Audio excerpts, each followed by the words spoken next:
श्री शिवाय नमस्तुभ्यम हर हर महादेव। दोस्तों, गुरुजी पंडित प्रदीप मिश्रा जी द्वारा शिव महापुराण की कथा प्रारंभ हो चुकी है। यह कथा काशी विश्वनाथ की पवित्र नगरी वाराणसी उत्तर प्रदेश में प्रारंभ हुई है। यह कथा 7 दिवसीय शिव महापुराण कथा है जो कि 20 नवंबर 2024 से 26 नवंबर तक चलने वाली है।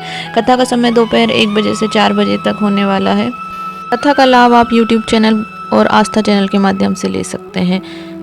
इस वीडियो के माध्यम से हम आपको एक मनोकामना पूर्ति उपाय बताने वाले हैं जो कि 3 दिन में मनोकामना पूर्ति का उपाय है, जो गुरुजी पंडित प्रदीप मिश्रा ने अपनी पुरानी कथा में बताया है। दूसरे दिवस की कथा में गुरुजी ने कुछ विशेष जानकारियां दी हैं, जिसमें से हम आपको कुछ जानकारियां देने वाले हैं, तो वीडियो को अंत तक अवश्य देखें। गुरुजी ने कहा है, यदि आप शिव जी के मंदिर में जाते हैं, एक कलश जल लेकर जाते हैं और आप मंदिर में जाकर देखते हैं कि कई सारे लोग आए हैं जिन्होंने बहुत सी पूजन सामग्री लेकर आए हैं, थाली भरकर उनके पास सामग्री है, तो आपको लज्जित नहीं होना है। आपको यह नहीं सोचना है कि इसके पास तो इतनी सारी सामग्री है भगवान को चढ़ाने के लिए, मेरे पास सिर्फ एक कलश जल है।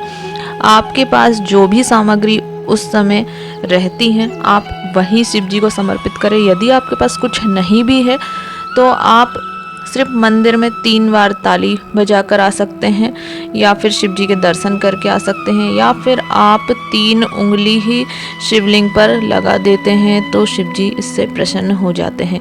गुरुजी ने कहा है, कभी भी आपको दूसरों की कोई भी चीज़ देखकर यह नहीं सोचना है कि हमारे पास भी यही चीज़ होती और हम यह समर्पित कर पाते, और ना ही हमें कभी मंदिर में किसी से कोई भी चीज़ मांग कर चढ़ानी है। हमारे पास उस समय जो भी चीज़ रहती है, हमें बस वही सामग्री शिव जी को समर्पित करनी है।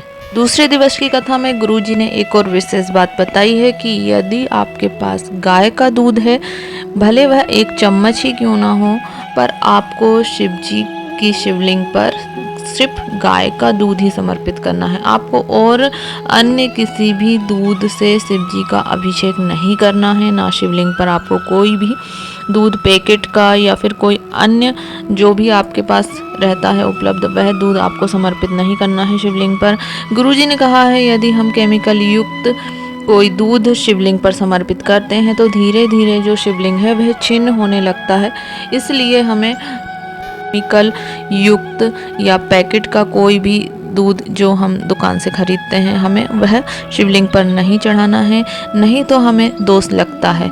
इसलिए आपके पास यदि गाय का दूध है तो आप चढ़ाइए, अन्यथा आप 1 कलश जल से भी शिव जी अति प्रसन्न हो जाते हैं। इसलिए आप 1 कलश जल ही शिवलिंग पर समर्पित कीजिए। यदि आपके पास गाय का दूध आपको आसानी से प्राप्त हो जाता है तो आप वह शिव जी पर समर्पित करें, अन्यथा इसके अलावा आपको कोई भी दूध शिवलिंग पर समर्पित नहीं करना है। अब बढ़ते हैं उस विशेष उपाय की तरफ जो गुरुजी ने बताया है पुरानी शिव महापुराण कथा में, और गुरुजी ने कहा है कि उस उपाय को करने से मात्र 3 दिन में आपका जो भी कार्य है वह सफल अवश्य होता है। इसके लिए आपको 1 कलश जल लेना है, उसमें हमें चंदन घोल लेना है, थोड़ा सा आप लाल या पीला कोई भी चंदन ले सकते हैं। जल में हमें चंदन घोल लेना है, फिर हमें उसमें 5 चावल के साबुत दाने डालने हैं, 5 हमें अक्षत के दाने डाल देने हैं उसमें, और आपको ध्यान रखना है कि जो चावल के दाने हैं वह साबुत होने चाहिए। उसके बाद हमें उसमें 2 पीपल के पत्ते डाल लेना है, फिर वह जल हमें समी के वृक्ष में समर्पित कर देना है अपनी कामना बोलकर।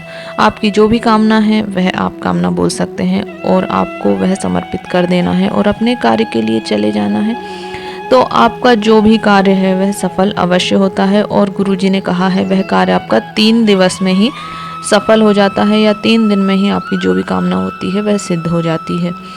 तो वीडियो में बताई गई जानकारी आपको उपयोगी लाभप्रद लगे तो वीडियो को लाइक करें, शेयर करें। श्री शिवाय नमस्तुभ्यम हर हर महादेव।